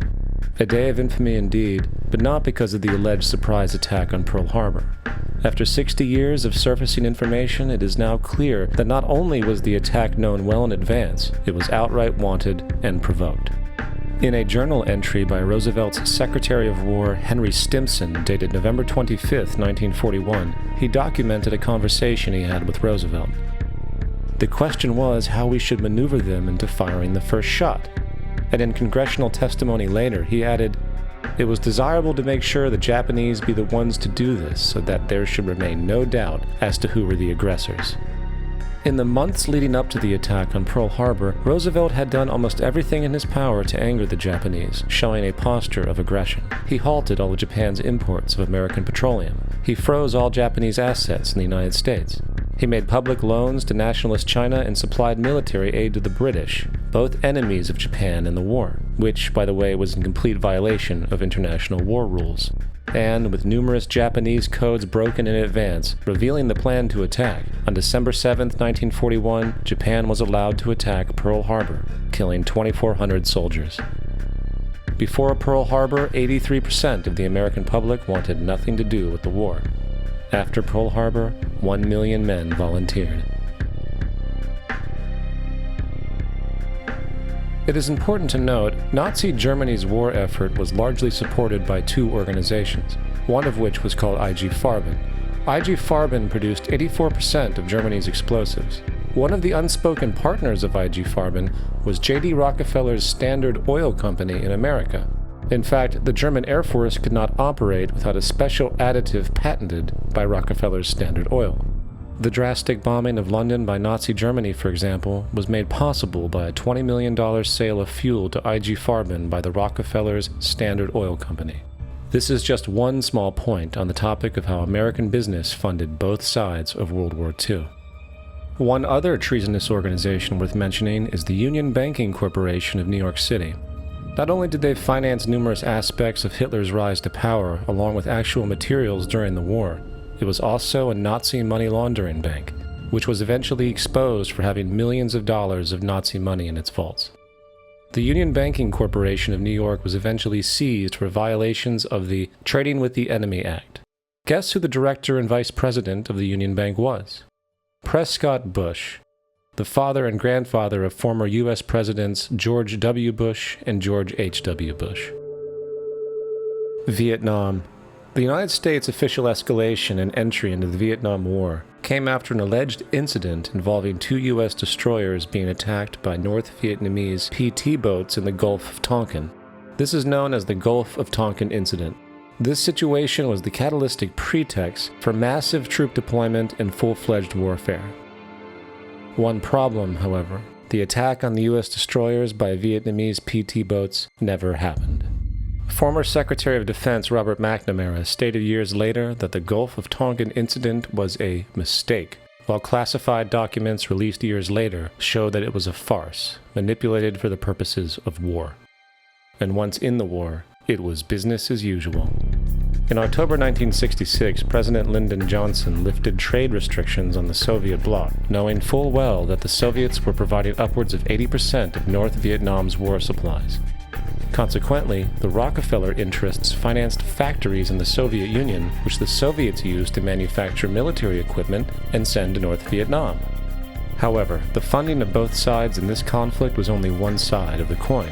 In 1985, Vietnam's rules of engagement were declassified. This detailed what American troops were and were not allowed to do in the war. It included such absurdities as North Vietnamese anti-aircraft missile systems could not be bombed until they were known to be operational. No enemy could be pursued once they crossed the border of Laos or Cambodia. And most revealing of all, the most critical strategic targets were not allowed to be attacked unless initiated via high military officials. Apart from these illogical limitations, North Vietnam was informed of these restrictions and therefore could base entire strategies around the limitations of the American forces. This is why the war went on for so long. And the bottom line is this: the Vietnam War was never meant to be won, just sustained. This war for profit and resources resulted in 58,000 American deaths and 3 million dead Vietnamese. So, where are we now? September 11th was the jumpstart for a hegemonic agenda, enabling the possibility of constant global warfare.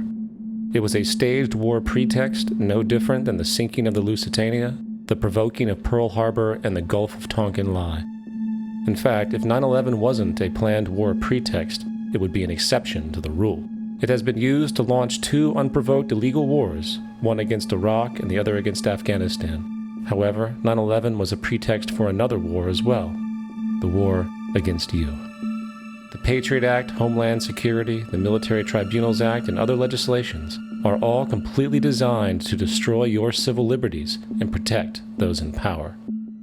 Currently in the United States, unannounced to most Americans, your home can be searched without a warrant, without you being home, You can in turn be detained indefinitely with no charges revealed to you, no access to a lawyer, and legally tortured, all under the suspicion that you might be a terrorist. If you need a painted picture of what is happening, let's recognize how history repeats itself. In February 1933, Hitler staged a false flag attack, burning down his own German parliament building, the Reichstag, blaming it on communist terrorists. Within the next few weeks, he passed the Enabling Act, which completely eradicated the German Constitution, destroying people's liberties. He then led a series of preemptive wars, all justified as necessary to maintaining homeland security.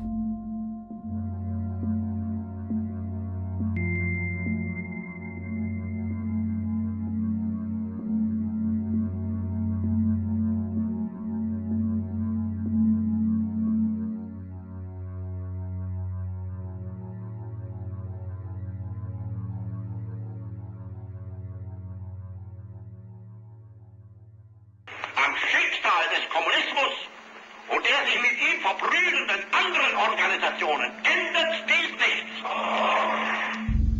Our enemy is a radical network of terrorists and every government that supports them. It's time to wake up. The people in power go out of their way to make sure you are perpetually misled and manipulated. The majority's perception of reality, especially in the political arena, is not their own. It is shrewdly imposed upon them without them even knowing it. For example, the public at large now believes the invasions of Iraq and the Middle East, along with the resulting instability, are the consequences of political and military mistakes. What the public fails to see, of course, is that the destabilization of the Middle East is exactly what the Western interests want.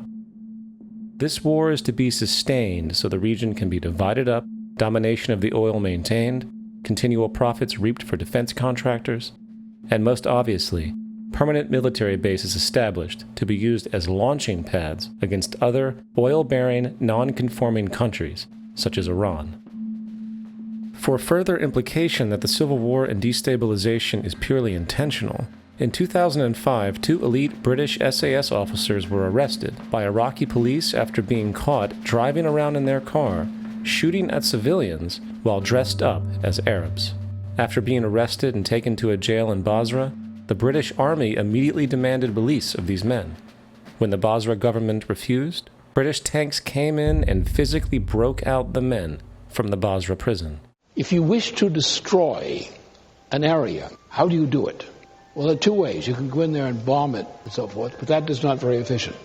What you do is you try to get the people in that area to kill each other and to destroy their own territory, their own farms. And that's what's been done in that area. The way in which you destroy an opponent is get him to destroy himself by dividing his ranks against one another. Then you feed both sides. You have agents feeding both sides, inflaming both sides, and they kill each other off. And it's time that some of us woke up to this reality, to understand that people who try to maintain empires and create empires do it by manipulating the people they're trying to conquer. You might want to ask yourself why the entire culture is utterly saturated with mass media entertainment from all sides. While the educational system in America continues its stupefying downward slide since the U.S. government decided to take over and subsidize the public school system. What your government pays for, it gets. When we understand that, then we look at government-financed institutions of education and see the kind of students and the kind of education that's being turned out by these government-financed schools. Logic will tell you that if what is being turned out in those schools was not in accord with what the state and the federal government wanted, then it would change it. The bottom line is that the government is getting what they have ordered. They do not want your children to be educated. They do not want you to think too much.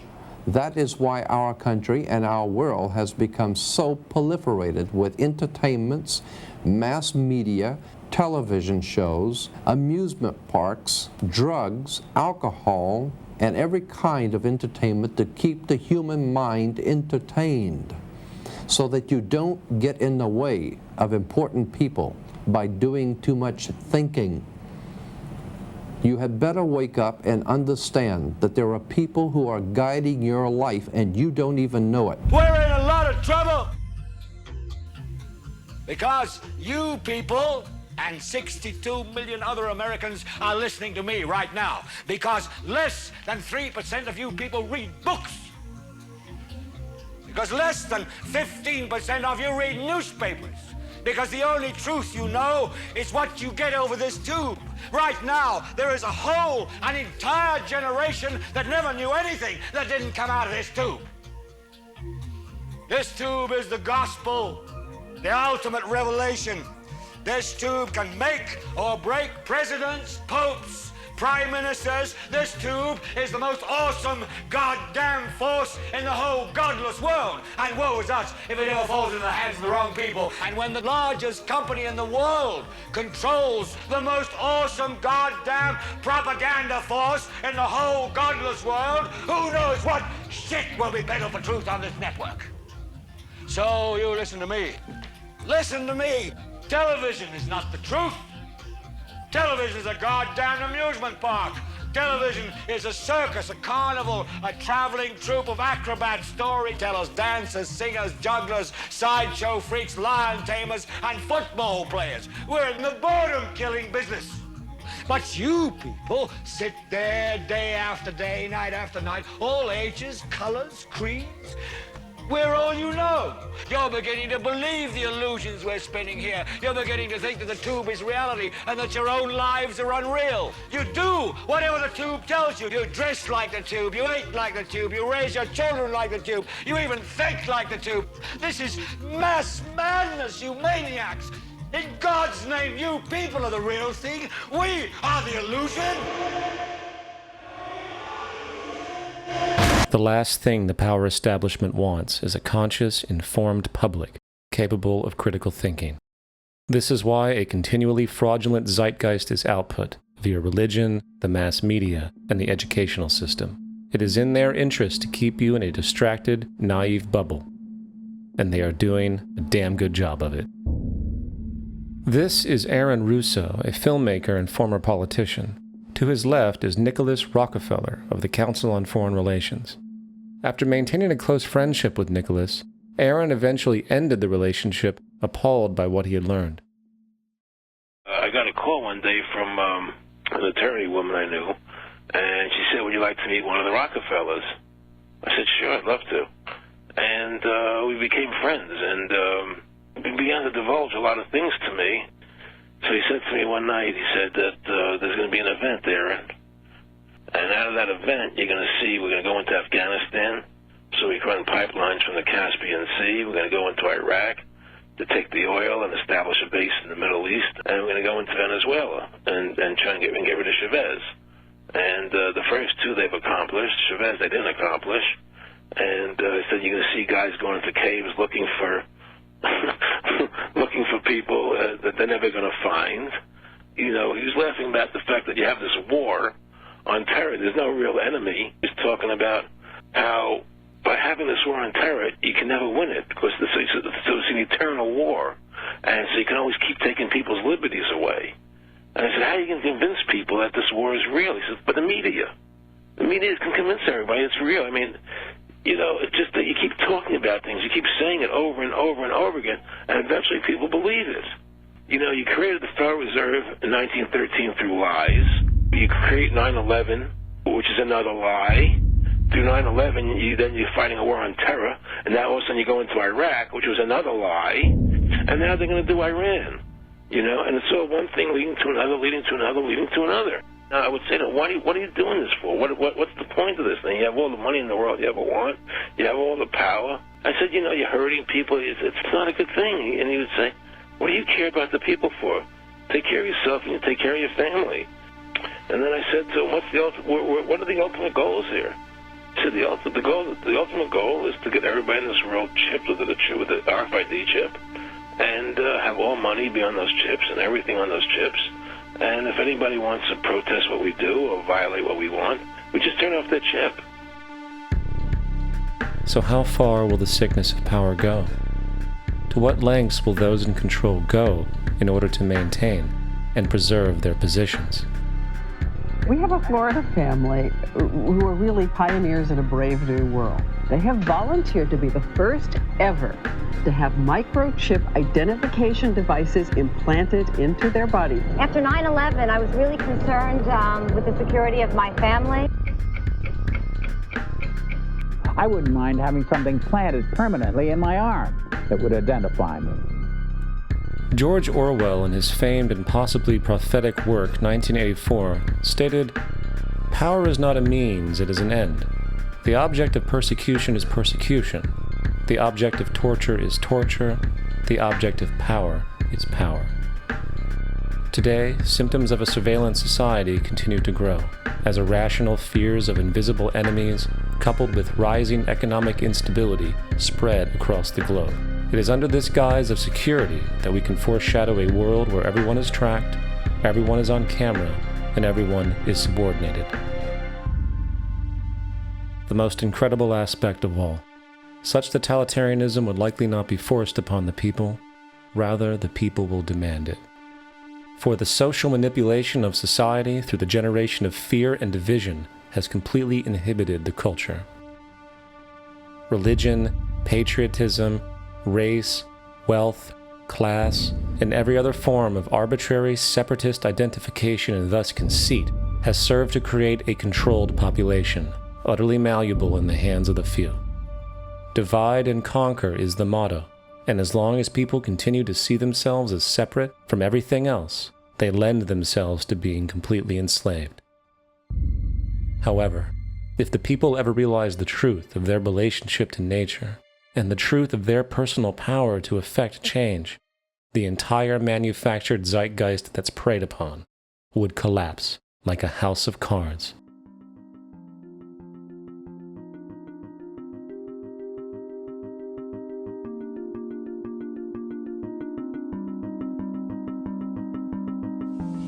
The whole system that we live in drills into us that we're powerless, that we're weak, that our society is evil, that it's crime-ridden, etc., and so forth.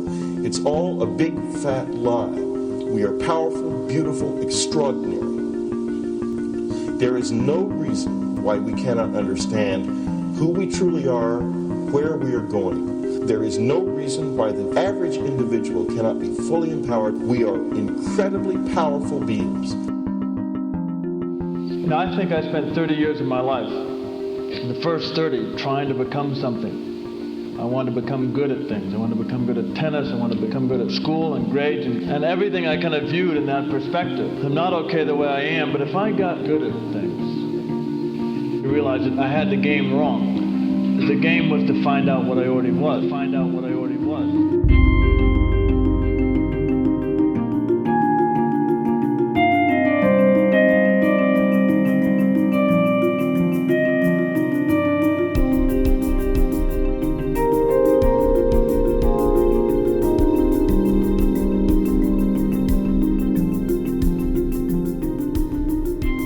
Now, in our culture, we've been trained for individual differences to stand out.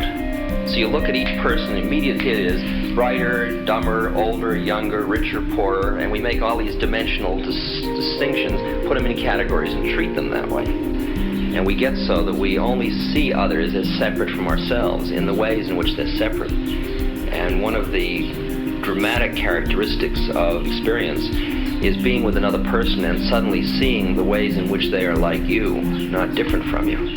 And experiencing the fact that which is essence in you and which is essence in me is indeed one. The understanding that there is no other. It is all one. And I wasn't born Richard Albert, I was just born as a human being. And then I learned this whole business of who I am and whether I'm good or bad or achieving or not. All that's learned along the way.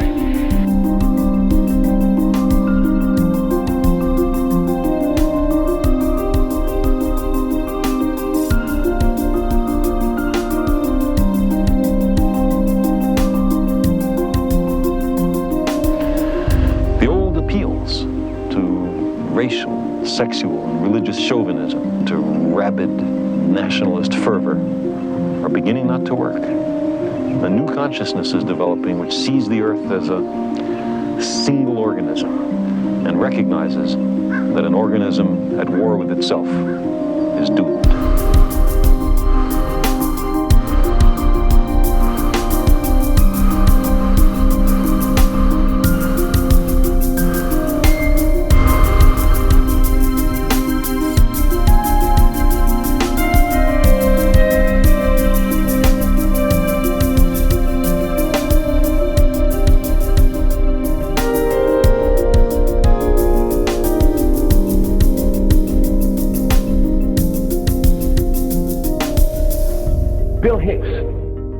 Finish his shows with this.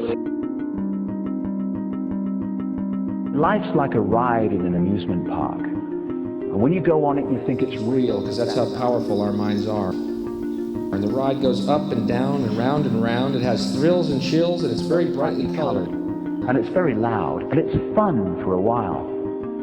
Some have been on the ride for a long time, and they begin to question, is this real, or is this just a ride? And other people have remembered, and they come back to us and they say, hey, don't worry. Don't be afraid ever, because this is just a ride. And we kill those people. Shut him up. I've got a lot invested in this ride. Shut him up. Look at my furrows of worry. Look at my big bank account and my family. This has to be real. It's just a ride. But we'll kill those good guys who try and tell us that. You ever notice that? And let the demons run amok? But it doesn't matter, because it's just a ride, and we can change it anytime we want. It's only a choice. No effort, no work, no job, no savings of money. Just a choice right now between fear